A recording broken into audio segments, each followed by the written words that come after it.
നമസ്കാരം. എല്ലാവർക്കും ഈ ചാനലിലേക്ക് ഹൃദ്യമായ സ്വാഗതം. അഞ്ചാം ഭാവവുമായി ബന്ധപ്പെട്ട് കുറച്ച് കാര്യങ്ങളാണ് ഞാനിന്നിവിടെ പറയാൻ ഉദ്ദേശിക്കുന്നത്.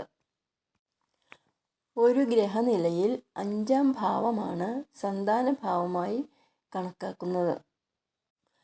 മനസ്സ്, ബുദ്ധി, വികാരങ്ങൾ, ദൈവവിശ്വാസം, പൂർവാർജിത പുണ്യം, പ്രണയം, കാമുകിമാർ ഇവയെല്ലാം അഞ്ചാം ഭാവമാണ് പ്രതിനിധാനം ചെയ്യുന്നത്.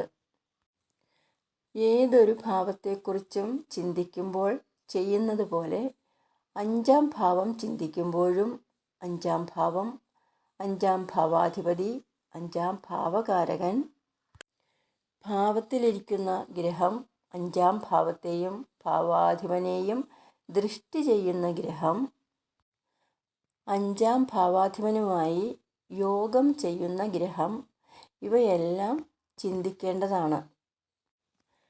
അഞ്ചാം ഭാവത്തിനും ഭാവാധിപനും അഞ്ചാം ഭാവകാരകനായ ഗുരുവിനും ശുഭയോഗവും ശുഭദൃഷ്ടിയും ഭാവാധിപന് ബലവുമുണ്ടെങ്കിൽ ആ ജാതകന് സന്താനഭാഗ്യം ഉണ്ടാകുന്നതാണ്. അഞ്ചാം ഭാവത്തിൽ കുജനോ ശനിയോ രവിയോ അഞ്ചാം ഭാവാധിപനായോ ലഗ്നാധിപനായോ ശുഭദൃഷ്ടിയോടെ നിന്നാൽ ആ വ്യക്തിക്ക് സന്താനത്തിൽ നിന്നും വളരെയേറെ ഗുണാനുഭവങ്ങൾ ഉണ്ടാകുമെന്നാണ് പറയപ്പെടുന്നത്. വളരെ പ്രധാനപ്പെട്ട ഒരു കാര്യത്തെക്കുറിച്ചാണ് ഇനി പറയാൻ പോകുന്നത്. അതെന്താണെന്ന് വെച്ചാൽ, മകരം, മീനം എന്നീ രാശികൾ അഞ്ചാം ഭാവങ്ങളായി അവിടെ വ്യാഴം നിന്നാൽ സന്താനനാശം ഉണ്ടാകുമെന്നാണ് പറയപ്പെടുന്നത്. വ്യാഴം സന്താനകാരകനാണ്. കാരകഗ്രഹം സന്താനഭാവമായ അഞ്ചാം ഭാവത്തിൽ നിൽക്കുന്നത് ജാതകന് ദോഷത്തെ പ്രദാനം ചെയ്യുന്നു എന്നർത്ഥം. സ്വക്ഷേത്രം ആയാൽ പോലും ഇത് തന്നെയായിരിക്കും ഫലം. മറ്റേതെങ്കിലും ഗ്രഹം കൂടി ഉണ്ടെങ്കിൽ ഫലത്തിൽ മാറ്റം വരുന്നതാണ്. സന്താനഭാവമായ അഞ്ചാം ഭാവത്തിൽ ശനി വന്നാൽ ആ വ്യക്തി മറ്റുള്ളവരാൽ വെറുക്കപ്പെട്ടവൻ ആയിത്തീരും. മാത്രമല്ല, സന്താനങ്ങൾ മൂലം ദുഃഖം അനുഭവിക്കേണ്ടി വരികയും ചെയ്യും.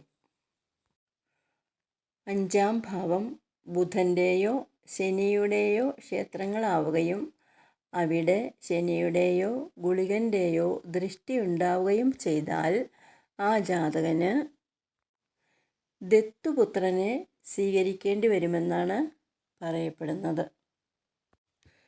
അതായത് ബുധൻ്റെ ക്ഷേത്രങ്ങളായ മിഥുനം രാശിയോ കന്നി രാശിയോ അതുപോലെ ശനിയുടെ ക്ഷേത്രങ്ങളായ മകരം രാശിയോ കുംഭം രാശിയോ അഞ്ചാം ഭാവമായി അവിടേക്ക് ശനിയുടെയോ ഗുളികൻ്റെയോ ദൃഷ്ടി ഉണ്ടാവുകയും ചെയ്താൽ ആ ജാതകന് ദത്തുപുത്രയോഗം ഉണ്ടെന്ന് സാരം.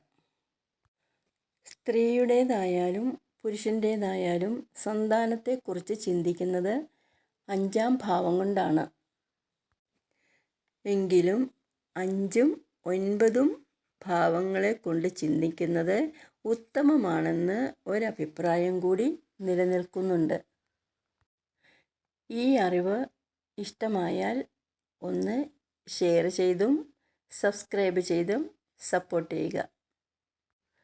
നന്ദി, നമസ്കാരം.